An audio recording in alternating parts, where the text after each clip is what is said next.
जय वाल्मीकि। आज धर्म प्रेमियों, हम भारत में वाल्मीकन लोग 76 कास्टों से 76 नामों से जाने जाते हैं। छोटे छोटे जाति हम एक ही हैं, धर्म हमारा एक है, खून हमारा एक है, स्वभाव हमारा एक है, मगर हम अलग अलग, क्योंकि गुलामों का अपना बस नहीं होता। उनको जैसा शासक चाहते हैं नाम बदलते रहते हैं। पूरे देश में हम वाल्मीकन कहलाते हैं, मगर बीच बीच में कहीं कहीं मजबी हैं, कहीं मेतर हैं, कहीं हेला है, कहीं डोम है, कहीं डमार है, मान मतंग महार हैं, जड़ा मल्ली हैं। बहुत सारे नाम हैं जो हमें हमारे रखे गए हैं, और लगभग जो उनकी संख्या देखी जा रही है वो 76 जातियां हैं जो सफाई के पेशे से जुड़ी है। तो पेशागत हम एक है। और आज जो मैं उपस्थित हुआ हूं 2 सवालों के लेके कि जनगणना होने जा रही है, जिसको लेके मैं उपस्थित हुआ हूं। हमारे पास राजनीतिक सूझबूझ और शिक्षा की बहुत कमी है। एक सवाल ये है कि जनगणना। दूसरा सवाल ये है कि हमें जो ये समझाया जा रहा कि जैसे हमारा कोई आइडेंटिटी कभी रही नहीं है। हमारी आइडेंटिटी रही है। हम वाल्मीकन हमेशा से कहलाए हैं, और इसका प्रमाण कबीर साहब और रविदास जी महाराज के वो श्लोक जो पिछले 400 साल से गुरु ग्रंथ साहब में अंकित है। गुरु ग्रंथ साहब इसलिए कह रहा हूं कि गुरु ग्रंथ साहब एक ऐसा ग्रंथ है जिसकी बिंदी भी नहीं बदली जाती, और उसमें जो श्लोक अंकित है वो 650 साल पुराने हैं। 400 साल से गुरु ग्रंथ साहब में है, जिनमें वाल्मीकि नाम भंगी जातियों से जोड़ के कबीर साहब और रविदास जी ने लिया है। तो हमारी आइडेंटिटी, हमारी पहचान, इसका मतलब सदियों से है। उससे भी पहले योग शिष्ट में, रामायण में कुशीलव घराना हमारा, राक्षस दल हमारा, ये हमारे बुजुर्गों का एक पुरातन इतिहास, बड़ा गौरवमय इतिहास रहा है। मगर आज क्या हो रहा है? आज शिक्षा ना होने की वजह से, राजनीतिक सूझबूझ ना होने की वजह से हमें लोग गुमराह करने आ रहे हैं। गुमराह करने आ रहे कौन लोग आ रहे हैं? मैं हैरान हुआ कि एक फिरका तो गुमराह कर सकता है जिसको मायावती लीड करती हैं, क्योंकि उनको लगता है कि उनका राजनीतिक वर्चस्व जो है वो डगमगा सकता है अगर वाल्मीकि कौम के पूरे आंकड़े आ जाए। दूसरा, मुझे हैरानी उन पे हुई राजरत्न अंबेडकर पे कि वो अपील करने आ रहे हैं कि बोधी लिखवाओ। क्यों लिखवाएं? बुद्ध कौन थे? बुद्ध भी क्षत्रिय थे, राम भी क्षत्रिय थे। और मैं कह रहा हूं बाबा साहब अंबेडकर बोधी कभी बने नहीं। बाबा साहब अंबेडकर अपनी 22 प्रतिज्ञाओं के साथ अपनी एक अलग पहचान रखते हुए, अपना एक अलग कल्चर रखते हुए और अपनी एक अलग जिम्मेवारी समझते हुए वो 22 प्रतिज्ञाओं को के साथ एक नई शुरुआत करते हैं। और हमारे जो बुद्धिजीवी हैं वो 22 प्रतिज्ञाओं को भूल गए, बुद्ध को याद रख लिया और एक झूठा दावा करते हैं कि बोधी बनने से विकास हुआ। आप ये मजाक ना कीजिए, देश में, दुनिया में आपका मजाक उड़ेगा। बोधी बनने से विकास नहीं हुआ। जो भी पढ़ लिख कर कोई अफसर बन जाता है, आप उसको बोधी बना लेते हो, तो सारे अफसर एक तरफ खड़े हो गए, तो आपको लगता है विकास हो गया।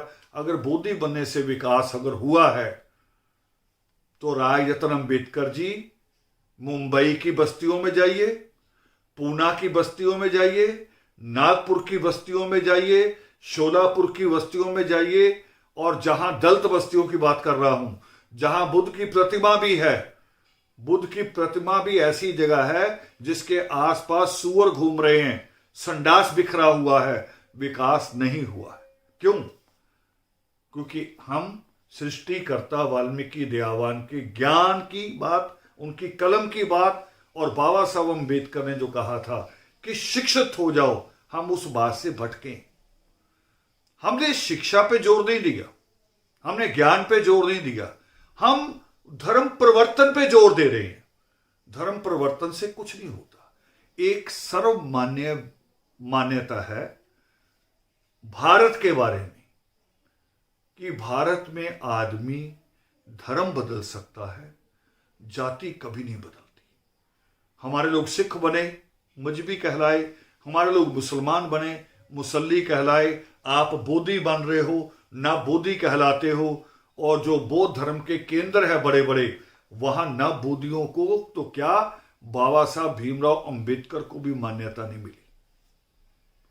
ये भारत का दुखांत है कि जिस शख्सियत को दुनिया के सबसे बड़े देश, दुनिया की सबसे बड़ी यूनिवर्सिटी कोलंबिया ने मान्यता दी, कहा कि पिछले 100 साल में इतना ब्रिलियंट स्टूडेंट नहीं आया, उसको भारत का जो मनुवाद है, जो अभी भी लोगों के दिलों में मनु बैठ के हग रहा है, वहां मान्यता नहीं मिली और मिलेगी भी नहीं। यह बात बाबा साहब अम्बेडकर भी कहते हैं कि भारत में आप धर्म बदल सकते, जाति नहीं बदल सकते। यह खुद बाबा साहब भीमराव अम्बेडकर की भी मान्यता थी। तो इसलिए जब जाति बदल नहीं सकते तो बार बार ये कुप्रयास क्यों किए जाए, ये अपना मजाक क्यों उड़वाया जाए।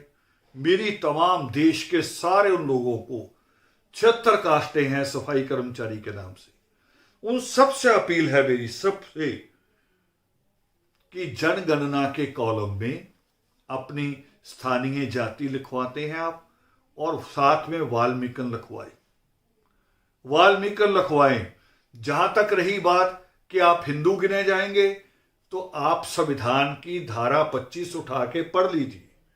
बाबा साहब भीमराव अंबेडकर के लिखे हुए संविधान की धारा 25 उठा के पढ़िए। राय रतन जी आप भी पढ़िए। उसमें लिखा है कि जो मजहब भारत की धरती पर पैदा हुए वो सारे हिंदू हैं, और जो भारत की धरती के बाहर पैदा हुए मसलन इस्लाम और ईसाई, उनको मान्यता है, बाकी किसी को कोई मान्यता नहीं। चाहे वो बौद्ध है, जैन है, सिख है, सबको हिंदू गिना जाता है। तो आप बरगलाइए नहीं वाल्मीकि कौम को कि आपको हिंदू गिना जाएगा। हिंदू तो गिना ही जा रहा है। वो एक सवाल बाद में हम पैदा कर लड़ेंगे उस पर, अपनी आइडेंटिटी पे और अपने एक अलग धर्म पे लड़ेंगे, हमारा प्रयास है। मगर हम पहला काम करेंगे जो सृष्टिकर्ता वाल्मीकि दयावान कहते हैं कि पहले शिक्षित हो जाओ, फिर आर्थिक हालत अपनी मजबूत करो, यानी पहले पढ़ाई, फिर कमाई और फिर सगाई, उसके बाद मोक्ष जैसी बात, धर्म जैसी बात। और बाबा साहब अम्बेडकर भी यही कहते हैं कि पहले शिक्षित हो जाओ, फिर संगठित हो जाओ, और फिर संघर्ष करना ही पड़ेगा, क्योंकि मनुवाद अभी भी है। जहां हाई कोर्ट के बाहर मनु की मूर्ति है, उस देश में हमें संघर्ष करना पड़ेगा। मगर आप सोचो कि आप बुद्ध की फोटो देते हैं मनीषा के घर जाके, कितनी शर्मनाक बात है। जब इतना बड़ा कांड हुआ उस वक्त आप धर्म परिवर्तन का अपना पैंतरा खेल रहे हैं।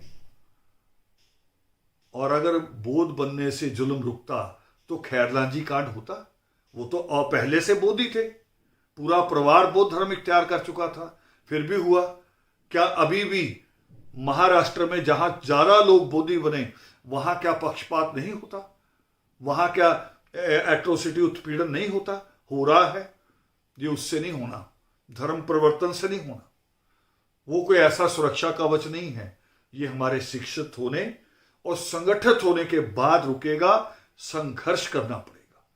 तो अंत में फिर दोबारा अपील कर रहा हूं, देश के तमाम सफाई कर्मचारी जातियों से, जिनके बुजुर्ग काम करते रहे, चाहे आज वो नहीं कर रहे हैं।